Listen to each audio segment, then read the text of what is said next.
Sebagai makanan pokok, nasi menjadi hidangan yang paling banyak turunannya. Ada yang benar-benar diolah hingga berubah bentuk atau warna, ada juga yang beda penamaan karena bahan-bahan pelengkapnya seperti nasi pecel, nasi timbel, nasi jamblang, nasi puyung, dan banyak lagi. Tapi ada hidangan nasi yang sekilas tak tampak berbeda dengan sajian nasi-nasi biasa, akan tetapi memiliki kenikmatan yang berbeda. Bahkan katanya, usai menikmati hidangan ini, serasa ditempong alias ditempeleng. Wadaw, yap, apalagi kalau bukan sego tempong, kuliner khas kebanggaan masyarakat Banyuwangi, Jawa Timur. Mau tahu rahasia, asal-usul, dan keunikan dari kuliner ini? Selengkapnya di Secret Story, mengungkap rahasia di balik cerita.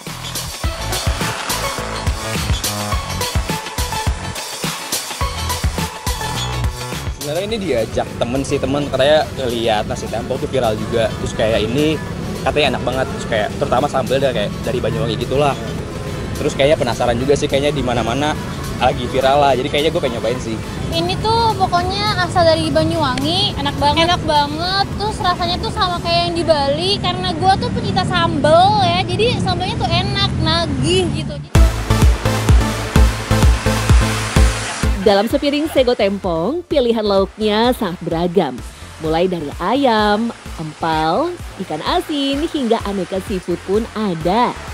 Juga ada ciri khas rebusan sayur seperti genjer, kubis, kacang panjang, terong, bayam, sawi, selada, daun singkong, kangkung, daun pepaya, hingga kemangi segar. Namun pilihan aneka lauk dan rebusan sayur di rumah-rumah makan sego tempong ini tak sebanyak di tempat kuliner ini berasal. Ciri khas lain yang membedakan sego tempong dan kuliner lain adalah sambal pedas khas sego tempong yang disajikan di atas nasi ataupun di sayur dan lauknya. Meski tampak sederhana, tapi dijamin bikin nagih. Nah, ini nih sego tempong atau biasa disebut nasi tempong. Tapi ini bukan tempong dalam bahasa Betawi artinya melempar. Ini adalah kuliner khas dari Banyuwangi. Tempong sendiri dalam bahasa Banyuwangi itu artinya adalah tampar. Karena sambalnya sangat pedas, seolah-olah menampar lidah.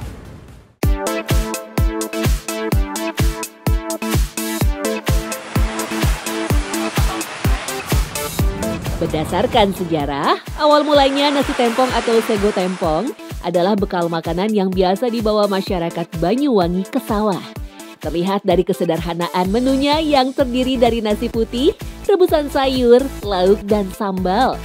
Sego tempong biasanya disajikan dalam porsi besar untuk memenuhi kebutuhan energi para petani yang bekerja keras bertanam padi.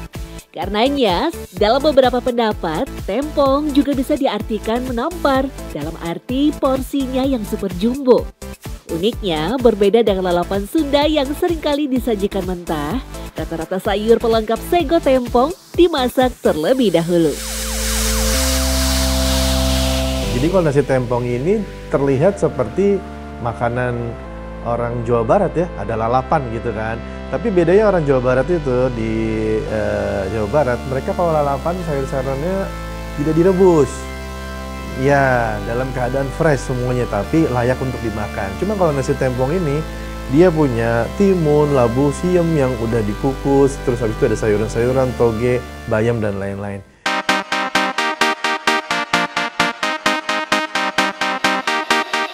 Memang tidak ada catatan yang pasti kenapa sayuran pendukung ala Jawa Timur sangat berbeda prosesnya dengan tanah Sunda.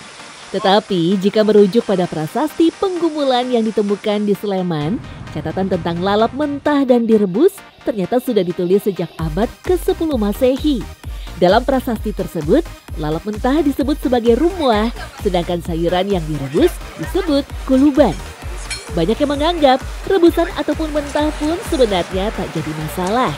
Khusus di nasi tempong, karena menggunakan bayam, labu, mentimun, serta terong, maka cara rebusan atau kukus adalah yang paling tepat. Pasalnya, mengkonsumsi bayam mentah justru mengundang resiko terkontaminasi bakteri E. coli atau bakteri lain. Selain itu, sambal juga menjadi salah satu syarat sah sebuah hidangan disebut tempong. Karenanya, salah satu pendukung untuk menikmati porsinya yang besar adalah sambal yang konon bisa membuat bibir bergetar. Namun meski menjadi pembeda, tak ada tambahan bahan khusus dalam sambal tempong. Bahan-bahan pun sama seperti sambal pada umumnya, yaitu bawang putih, terasi, tomat, cabai, hingga perasan jeruk limau. Hanya penggunaan cabainya yang jauh lebih banyak hingga nampol pedasnya.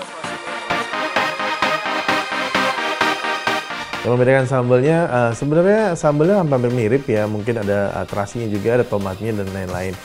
Cuman karena olahannya aja ya mungkin jadi lebih beda. Pedes, tingkat kepedesannya lebih tinggi kalau menurut saya dibandingin sambal terasi, sambal dadak dan lain-lain. Lebih pedes tempong itu dibandingin kita harus makan sambal bajak, sambal dadak, sambal terasi agak manis ya mereka ya. Tapi kalau sambal tempong pure pedes sih menurut saya. Itu yang membedakannya. Bukan hal yang sulit untuk menemukan sego tempong di berbagai daerah. Di Bali misalnya, selain memang bertetangga dengan Kabupaten Banyuwangi, para turis asing dan wisatawan lokal pun menyukai sego tempong. Sajian dan rasanya yang sederhana juga akhirnya menginspirasi selebritis Denny Abal yang juga terkenal sebagai DJ ibu kota. Ia dan teman-temannya pun akhirnya membuka warung sego tempong di ibu kota.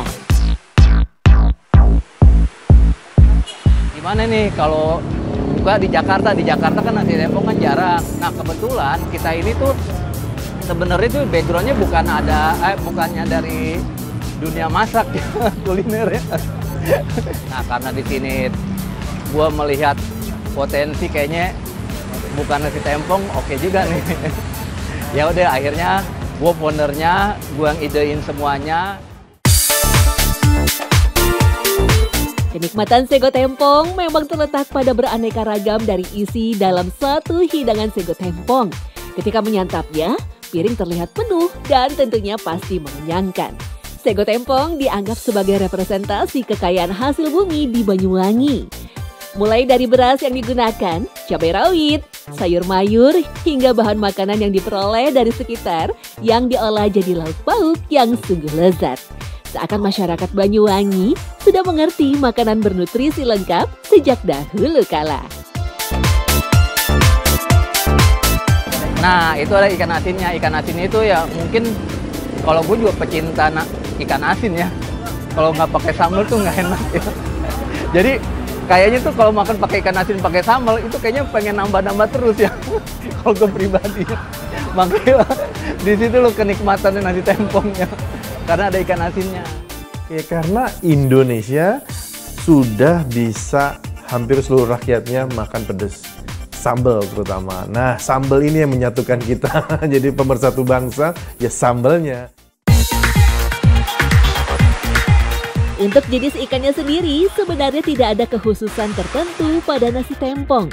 Beberapa memilih ikan asin, ikan air tawar goreng, udang sampai gulai ikan.